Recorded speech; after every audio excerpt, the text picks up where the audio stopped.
திருச்சியில இருந்து வயலூர் போகக்கூடிய ரூட்ல கோல்டன் சிட்டிக்கு தான் இப்போ நம்ம வந்திருக்கோம். திருச்சி பஞ்சப்பூர்ல இருந்து கரூர் வரைக்கும் ஒரு புதுசா ஒரு ரிங் ரோடு ஒன்று வந்து போட்டுட்டு இருக்காங்க. அந்த ரிங் ரோடுக்கு பக்கத்துல இந்த சைட் வந்து இருக்குங்க. திருச்சியில இருந்து சோமரசம்பேட்டையில இருந்து வயலூர் இந்த நியர்பை லொகேஷன்ல தான் பாத்தீங்கன்னா இந்த சைட் வந்து அமைஞ்சிருக்குங்க.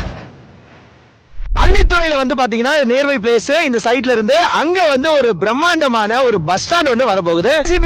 அப்ரோட் நீங்க இப்பவே வந்து இங்க வந்தீங்கன்னா வீடு கட்டி குடி போறதுக்கான அனைத்து சிறப்பம்சங்களும் வந்து இங்க பண்ணிருக்காங்க. Proper resale value, proper documents வந்து இவங்க வந்து வச்சிருக்காங்க. சோ கம்ப்ளீட்டா வந்து பாத்தீங்கன்னா காம்பவுண்ட் சுவர் கொடுத்து கேட்டட் கம்யூனிட்டியா வந்து இந்த சைட்டை வந்து ரெடி பண்ணிருக்காங்க. அதவத்தூர் பஸ் ஸ்டாண்டுக்கு பக்கத்துல இந்த சைட் இருக்குங்க. வயலூர் முருகன் டெம்பிளுக்கு ரொம்பவே பக்கத்துல இந்த சைட் வந்து இருக்கு. இங்க இருந்து பாத்தீங்கன்னா 2 கிலோமீட்டருங்க. சோ இங்க இருந்து பக்கத்துல பாத்தீங்கன்னா சிபிஎஸ்இ ஸ்கூல், இன்டர்நேஷனல் ஸ்கூல்ஸ் எல்லாமே பாத்தீங்கன்னா ஜஸ்ட் ஒரு 1/2 கிலோமீட்டர் தூரத்துல இருக்குங்க. இந்த சைட்ல இருந்து திருச்சி ஜங்ஷன் பாத்தீங்கன்னா 10 கிலோமீட்டர். அதே மாதிரி மலைக்கோட்டை மத்திய பேருந்து நிலையம் வந்து 8 கிலோமீட்டர். முக்கியமா வந்து பிஷப் காலேஜ், நேஷனல் காலேஜ் சொல்லிட்டு எல்லா காலேஜஸுமே பாத்தீங்கன்னா இந்த சைட்ல இருந்து நியர்பை இருக்குங்க. திருச்சியில இருந்து வயலூர் போகக்கூடிய ரூட்ல இருக்கக்கூடிய இந்த கோல்டன் சிட்டி வந்து அஃபோர்டபுள் காஸ்ட்ல இருக்கு. உங்களுக்கு பிடிச்ச பிளாட்ஸை நீங்க இங்க வந்து புக் பண்ணிக்கலாம்.